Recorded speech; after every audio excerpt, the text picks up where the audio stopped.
यही वह क्षण था, मुझे पूरा विश्वास है, यही वह क्षण था जब पहली बार यह विचार मेरे मन में कौंधा। मुझे ऐसा झटका लगा जैसे मेरे पैरों के नीचे कोई बारूदी सुरंग फट गई हो। मैंने इस विचार को अपने से दूर धकेलने का प्रयास किया, लेकिन इसमें छिपी संभावना, चुनौती और अचानक मिले इस अवसर ने मुझे उत्तेजित कर दिया था। सर, मैंने पूछा, क्या यह संभव है कि सदाशिव ने इस सूचना का कहीं और रिकॉर्ड लिख रखा हो, किसी कोड के रूप में ही शायद? इम्पॉसिबल, ऐसा सोचा भी नहीं जा सकता। कोई भी ऐसी गलती नहीं करेगा, सदाशिव तो बिल्कुल नहीं। वह सूचना उसने अपने पास, अपने दिमाग में ही सुरक्षित रखी होगी। अगर ऐसा है सर, तो मेरे दिमाग में एक आइडिया है, देखते हैं आपको कैसा लगता है। अगर आपको ठीक लगा तो शायद आपको वह सूचना मिल सकेगी। सदाशिव का बलिदान व्यर्थ नहीं जाएगा। इसके लिए मुझे एक वॉलंटियर अवश्य ज़रूर चाहिए, जिसका वादा आप कर भी चुके हैं, लेकिन हमें उसकी बलि नहीं देनी पड़ेगी। गो अहेड, जल्दी बताओ, क्विक, इधर उधर की बातें मत करो। लेकिन मैं आपको पहले से ही सावधान कर देना चाहता हूँ सर, यह स्कीम इंसानी सोच से परे है, अंधेरे में तीर चलाने की तरह। ये भी गारंटी नहीं कि यह काम कर जाएगी कि नहीं, लेकिन फिर भी ये मुझ पर छोड़ दो यंग मैन, शूट शूट।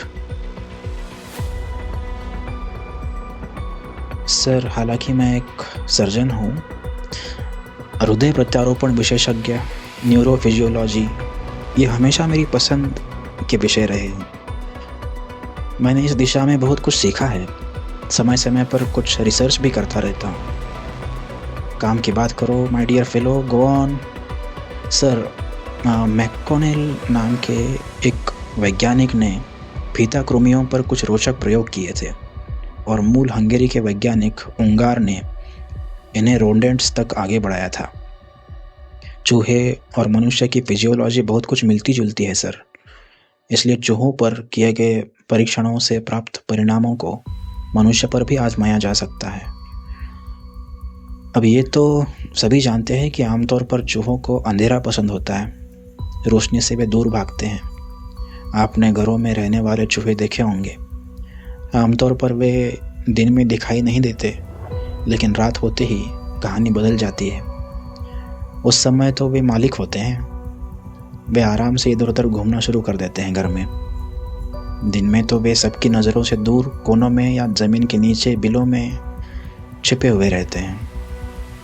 उंगार का प्रयोग उनके इन गुणों पर ही आधारित था। उसने एक विशेष पिंजरा बनवाया था जो 2 भागों में बटा हुआ था। एक हिस्से में तेज प्रकाश था, जबकि दूसरे हिस्से में बिल्कुल अंधेरा था। उसने पिंजरे में बहुत से चूहों को रखा।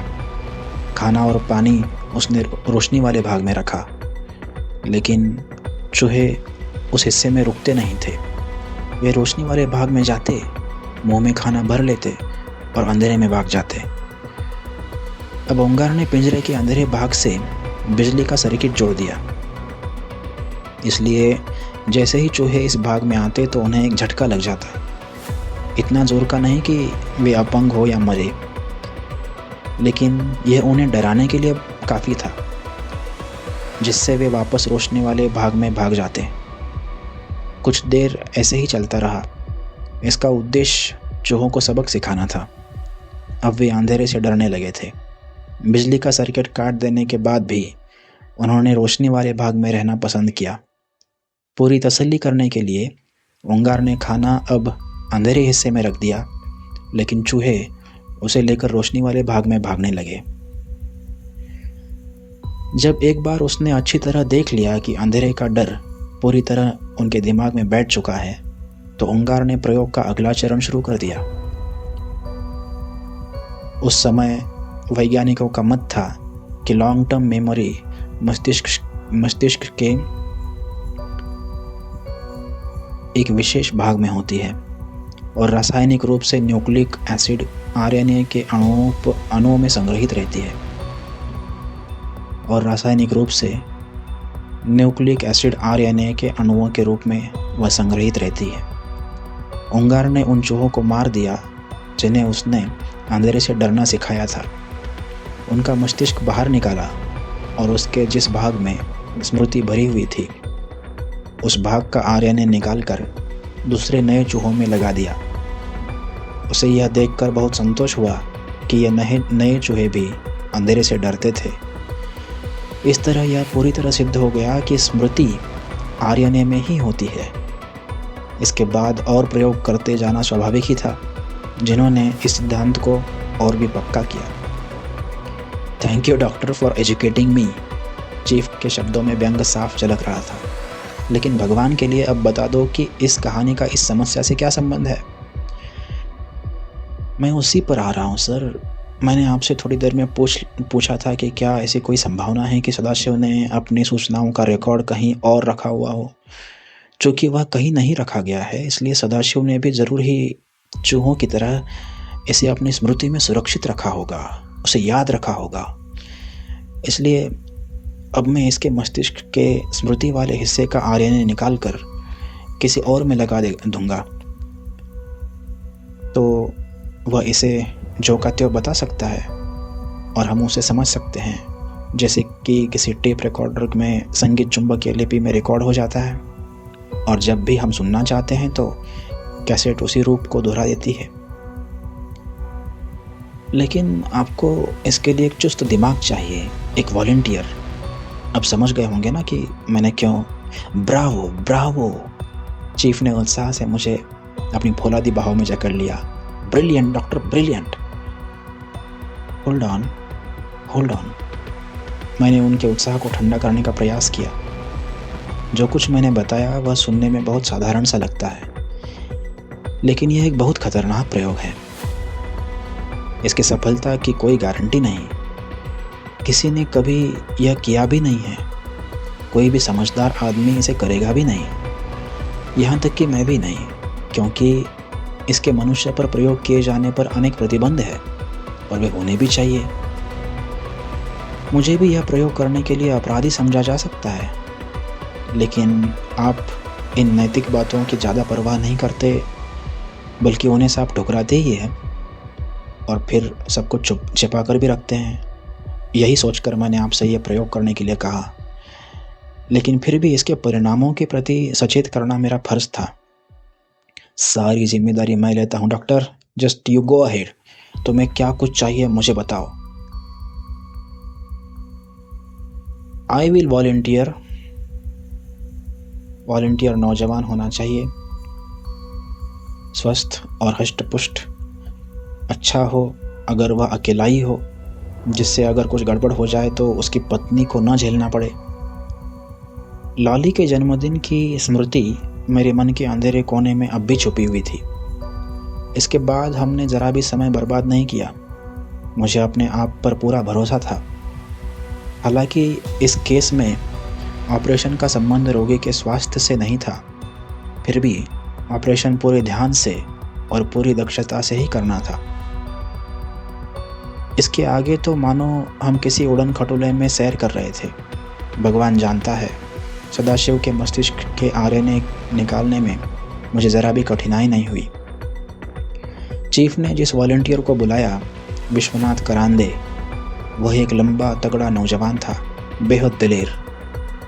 मैंने यह भी जोर देकर कहा था कि बुलाए गए वॉलंटियर की मातृभाषा वही हो जो बेचारे स्वर्गवासी सदाशिव की थी।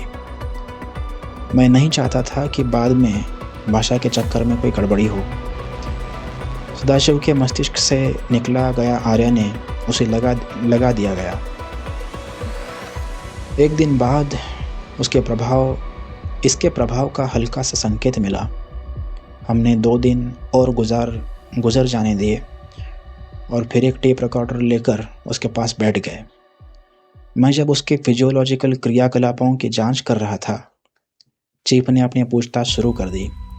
उन्होंने कुछ सवाल तो सीधे सीधे पूछ लिए, कुछ खास तरीके से, और कुछ सवाल उसकी सच्चाई जानने के लिए भी घुमा फिरा कर पूछ लिए, और वे बातें भी पूछी जिन्हें केवल सदाशिव ही जानता था। संक्षेप में उन्होंने यह निश्चित कर लिया कि विश्वनाथ वही सब बता रहा था जो वह चाहते थे। हम लगातार 26 घंटे तक व्यस्त रहे। जब यह सब खत्म हुआ हम बहुत थक चुके थे, लेकिन यह एक बहुत बड़ी बात थी। निस्संदेह हमारा प्रयोग सफल हुआ था। हमारी सभी अपेक्षाओं को पूरा करने वाला। चीफ को वह सब मिला जो वह चाहते थे, और इससे युद्ध में बहुत लाभ उठाया गया और युद्ध का रुख ही पलट गया। लेकिन ये सब तो आपने अखबार में पढ़ ही लिया होगा। अगर आप वैज्ञानिक नहीं हैं तो आप मेरे उल्लास को नहीं समझ सकते। चीफ ने मुझे दिल से बधाई दी। केवल PVSM के लिए सिफारिश करने का वादा नहीं किया, बल्कि अगले साल कर्नल के पद के लिए प्रमोशन का भी वादा किया। उस बात को पूरा 1 हफ्ता हो चुका था जबकि मैंने जल्दी में घर छोड़ा। लॉली तो चिंता कर कर के बीमार ही हो गई थी। चीफ को अब मेरे जाने पर कोई आपत्ति नहीं थी। विश्वनाथ भी अब ठीक हो रहा था। सो लौट के बुद्धू घर को आए और पूरे हफ्ते लॉली के जन्मदिन का जश्न मनाया गया। इस बीच 1 महीना बीत चुका था। समय के जैसे पंख लगे थे। चीफ ने मुझे फिर बुलवाया। मैंने समझा शायद विश्वनाथ की दशा बिगड़ गई हो। बिगड़ भी सकती है, या कोई एलर्जिक प्रतिक्रिया हो सकती है। हेडक्वार्टर पहुंचने में मैंने देर नहीं लगाई। इससे पहले कि चीफ कुछ कहते मैंने विश्वनाथ का हाल पूछ लिया। Well, he is all right, chief ने रूखे स्वर में कहा और एक पत्र उठाकर मेरे सामने फेंक दिया। मैंने उसे खोला। एक कागज़ पर बारीक बारीक कुछ लिखा हुआ था, शायद किसी स्त्री की लिखाई थी। अंत में किए गए हस्ताक्षर पार्वती से यह स्पष्ट हो रहा था। मुझे कुछ भी समझ में नहीं आया, इसलिए मैंने प्रश्नसूचक दृष्टि से चीफ की ओर देखा। सदाशिव की पत्नी, चीफ ने बताया। लेकिन यह तो मेरे सवाल का जवाब नहीं था। पत्र का मजमून भी कुछ उलझा हुआ सा था। पार्वती ने ढेरों शिकायतें की थी। हेडक्वार्टर ने उसके पति के साथ क्या क्या किया था वह जानना चाहती थी। उसमें ज़मीन आसमान का अंतर आ गया था। यह तो ठीक है कि वह उसका पति था, लेकिन पहले से अलग दिखाई देता था। उसका काम करने का ढंग अलग था, यहाँ तक कि शारीरिक रचना भी अलग थी। ज़रूर आर्मी वालों ने उस पर कोई जादू कर लिया था और वह यह सब कुछ जानना चाहती थी। इस बात ने मुझे चकित कर दिया। सदाशिव तो मर चुका था। उसका अंतिम संस्कार मैंने स्वयं देखा था। फिर यह कौन था जो उस दुखी स्त्री को छल रहा था? आपने सदाशिव की मृत्यु की खबर उसे नहीं दी थी? वी डिड, डॉक्टर, मैंने बताया था उसे और समझाया भी था। तभी तो दाल में कुछ काला लग रहा है। कोई दुश्मन का एजेंट हो तो। लेकिन मुझे पार्वती की बात समझ में नहीं आ रही। वह मानती है कि केवल एक बात को छोड़कर वह हर तरह से सदाशिव से भिन्न है। तब उसने कैसे मान लिया कि वह सदाशिव है, कोई बहरूपिया नहीं? यही बात मुझे भी खटक रही है। शायद वह मानसिक रूप से इतनी परेशान होगी कि अंत में उसने मान ही लिया होगा। मैंने तुम्हें इसीलिए बुलाया है। हमें उससे मिलना चाहिए। Shall we? Yes sir, let's go. वह पार्वती ही थी जिसने हमारे खटखटाने पर दरवाज़ा खोला। जैसे ही हमने उसे अपना परिचय दिया, उसने ढेर सी बातें सुना डाली। दुश्मन का वार भी शायद इतना तेज नहीं होता। आप लोगों ने उसे क्या कर दिया है सर? उसने विनती की। जब वह यहाँ से गया था बहुत खुश था, स्वस्थ था, मेरा बहुत ध्यान रखता था, और अब वह बिल्कुल बदल गया है। केवल उसका चेहरा या उसका शरीर ही नहीं, मैं नहीं बता सकती, लेकिन वो बदल गया है, बिल्कुल ही बदल गया है। ऐसा है, वह सदाशिव नहीं है माय डियर, चीफ ने पूरी सहानुभूति के साथ कहने की कोशिश की। सदाशिव ने देश के लिए अपनी जान दे दी। वह तो वीरों की मौत मरा। मुझे दुख है कि नहीं, वह जीवित है और ठीक है, वहाँ सो रहा है। लेकिन तुम मानती हो कि वह जो वहाँ सो रहा है वह सदाशिव जैसा नहीं दिखाई देता? उसके रंग ढंग भी उसकी तरह नहीं है? बेटी, तब फिर तो वह कोई बहुरूपिया होगा। नहीं सर, मैं जानती हूँ यह वही है। उसके जीवन, हमारे जीवन और उसके बचपन की सब घटनाएं इसे याद है। और वह हिचकिचाई, लेकिन फिर किसी निश्चय के साथ निडर होकर बोली, और उन अंतरंग क्षणों को भी वह जानता है जिन्हें हमने एक साथ जिया था और जिन्हें हम दोनों के सिवा और कोई नहीं जानता। वह दुराचारी वास्तव में बहुत बड़ा घाघ है, इसमें कोई शक नहीं। हमने उसे जगाने के लिए कहा। चीफ ने अपनी पिस्तौल तान ली। उसी पल उसने हम कमरे में कदम रखा। आप विश्वास मानिए, हम जैसे आसमान से गिरे। वह विश्वनाथ था। You scoundrel! मैंने चीफ को रोका, क्योंकि मैं समझ चुका था कि क्या हो गया है। किसी तरह मैंने पार्वती को शांत किया, चीफ को भी, और तब उन्हें खींचकर बाहर ले आया। लेकिन मैंने विश्वनाथ को अपने साथ आने के लिए कहा। मैं उससे बहुत कुछ बातें करना चाहता था। मेरा शक सही निकला। हमने उसे वहीं छोड़ दिया और वापस लौट आए। जैसे ही जीप चली, मैंने चीफ से पूछा, जब मैंने आपसे विश्वनाथ के संबंध में पूछा था तो आपने मुझे बताया क्यों नहीं? कहा तो था कि वह ठीक है। नहीं कहा था? तुमने खुद भी तो देख लिया था। जैसे ही हमारा मिशन पूरा हुआ, मैंने तुरंत उसकी छुट्टी मंजूर कर दी थी। भला मुझे कैसे मालूम होता कि वह यहाँ आ जाएगा और उस बेचारी को इस तरह धोखा देगा? इसमें उसका कसूर नहीं है सर। क्या आप नहीं समझे कि क्या हुआ है? सदाशिव के जीवन की सारी स्मृतियाँ उसके मस्तिष्क में सुरक्षित थी। जो सूचना हमें चाहिए थी वह तो उसका केवल एक अंश मात्र थी, लेकिन हमें पूरा आरएनए निकालना पड़ा, जिसे हमने विश्वनाथ में लगा दिया। इस प्रकार सदाशिव की सारी स्मृतियाँ उसे मिल गई है। बस यही कारण है कि वह अपने आप को सदाशिव समझता है। उसकी अपनी स्मृति और प्रत्यारोपित स्मृति आपस में उलझ गई है। उसी से यह गड़बड़ हो गई है सर। जैसे किसी टेप पर से कोई चीज़ पूरी तरह से मिट जाए और उसे पूरी तरह से मिटाए बिना उस पर दूसरा कुछ रिकॉर्ड कर दिया जाए, या फिर 2 बार एक्सपोज हो गई फिल्म की तरह। मैं चीफ को तो सब कुछ समझा सकता था, लेकिन पार्वती को कैसे बताता? यह बात उसे पागल कर सकती थी। उसकी भावनाओं से खिलवाड़ करना ठीक होगा? मैं उसे कैसे बताता कि उसके पति को गिनी पिग की तरह इस्तेमाल किया गया है और अब वह अकेली नहीं है, विश्वनाथ भी वहाँ है, जो पूरी तरह अस्त व्यस्त हो गया है। क्या यह और भी बुरा होगा अगर मैं उसे सब कुछ बता दूं? मैं 2 जिंदगियों को इस तरह बेतरतीब करने का उत्तरदायित्व नहीं लेना चाहता। हे भगवान, इतने साल सेना में रहने के बाद भी मेरी संवेदनाएं मरी नहीं। आप जानते हैं, उस दिन से ही हम इस चक्रव्यूह में फंसे हुए हैं। मैं और चीफ, खास तौर पर मैं, बहुत देर तक कुछ भी ठीक ठाक सोच नहीं पाता हूँ। रात भर जागता रहता हूँ। सदाशिव का भूत मेरा पीछा कर रहा है, ऐसा लगता है।